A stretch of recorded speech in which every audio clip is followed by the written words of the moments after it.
Back pain आपको कितने अरसे से हो रहा था? 25 साल हो गए। 25 साल पहले आपने कोई एक्सरे या एमआरआई कराया था? 7 साल पहले 17 में। ठीक है, 17 में कराया था। लेकिन जो होता पता है क्या, पहले तो बात समझें कि ये चीज़ क्या है। ये जो मोरों के दरमियान डिस्कें होती हैं ना, ये ऐसे ही कोई फालतू स्ट्रक्चर नहीं है। इन डिस्कों का काम होता है कि वेट बेयर करना मोरों के दरमियान। आप जो मूव होते हैं, फ्रिक्शन को रिड्यूस करना। ये प्रेशर ट्रांसफर करती हैं एक मोरे से दूसरे मोरे के। डिस्क बहुत इंपॉर्टेंट स्ट्रक्चर है। अब होता क्या है, बैक पेन होती है, शैटिका स्टार्ट होता है, आप जाते हैं किसी ए के पास, बी के पास या सी के पास, वो आपको तशखीस किए बगैर आपके अलामात की बुनियाद पे आपको दवाई दे के भेज देते हैं। तशखीस नहीं करनी, तशखीस एक्सरे पे हो जाती है, एमआरआई पे हो जाती है, लेकिन तशखीस कोई नहीं करनी। आपकी अलामात बेहतर हो जाती है दवाई से, दवाई बेहती आती है। फिर आपको कुछ अर्से बाद दोबारा, लेकिन आपको एहतियात नहीं बतानी, सिर्फ दवाई देनी है कि ये दवाई एक है। एहतियात का आपको किसी ने नहीं बताया। फिर दोबारा कुछ अर्से के बाद यही सिम्टम्स आपके दोबारा आते हैं, फिर आप जाके दवाई लेते हैं क्योंकि आपको फर्क पड़ा होता है। उसके बाद फिर एक स्टेज आती है कि दवाई असर करना छोड़ देती है। प्रॉब्लम एक लेवल से शुरू होता है, लेकिन आप उसका इलाज नहीं कराते तो मल्टी लेवल को इन्वॉल्व कर जाता है। आपके केस में एग्जैक्टली यही हुआ कि प्रॉब्लम आपका यहाँ से शुरू हुआ था, लेकिन अब ये 1, 2, 3, 4 लेवल को इन्वॉल्व कर गया।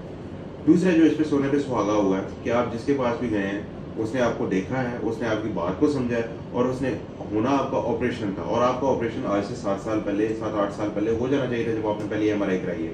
लेकिन आप जिसके पास भी गए हैं, उसने आपकी नफ्सियात को पढ़ाया कि ये मरीज ऑपरेशन नहीं कराएगा, इसको फंसाओ किसी सस्ते इलाज पे। उसने आपको कहा कि टीका लगवा लो, 2-3 दफा आपके टीके लगा के आपको पैसे लूट लिए। उसने आपको कहा दवाई खा लो, मेरी दवाई से आप ठीक हो जाओगे।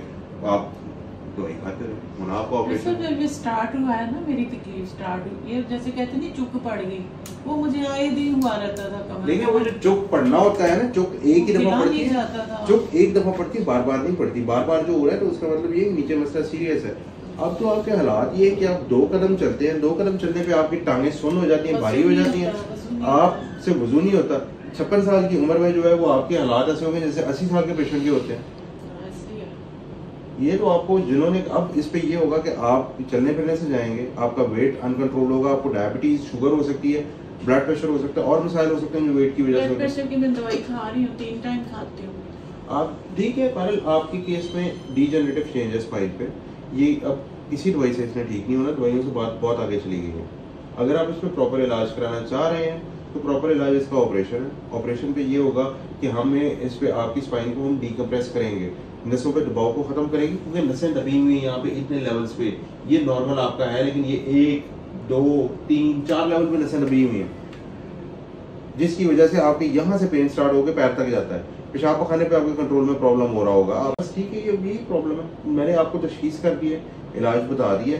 अब अगर आप इलाज कराना चाहते हैं तो फिर हम आगे आपकी इन्वेस्टिगेट करके आगे इलाज प्लान करते हैं, क्योंकि इतनी डीजेनरेटिव स्पाइन पे एक्सरे और एमआरआई पे हमें सिर्फ एक पिक्चर मिलती है। अभी आपका अगर इलाज आप प्रॉपर कराना चाहते हैं तो फिर आपको मैं सीटी कराऊंगा स्पाइन का, जिसमें मुझे समझ आएगी कि मैंने क्या इलाज करना है, क्योंकि स्पाइनल सर्जरी में हमने रिजल्ट देने हैं। मेरे पास तो पेशेंट ही सारे वो आ रहे हैं जो पहले खराब हुए हैं। अगर आप नहीं इलाज कराना चाहते, अगर आपके जहन में ये है कि मैं कोई ऐसी दवाई लिख दूंगा कि आप ठीक हो जाएंगे, तो ये डीजेनरेटिव स्पाइनल डिजीज है। आज तक कोई ऐसी दवाई नहीं बनी जिसपे आपकी स्पाइन से हो जाए। ऑपरेट के बगैर क्या कोई मैं फिजियोथेरेपी करवाऊं या एक्सरसाइज करूं रेगुलर? करवा के देख लें, अगर उससे ठीक होता है तो देखें। वो आपको वही बताएंगे कि कितना ठीक होता है, क्योंकि आप पैसे खर्च कर रहे हैं, तो उनसे आपने पहले ये सवाल पूछना है कि ठीक नहीं होगा तो फिर आप क्या करेंगे।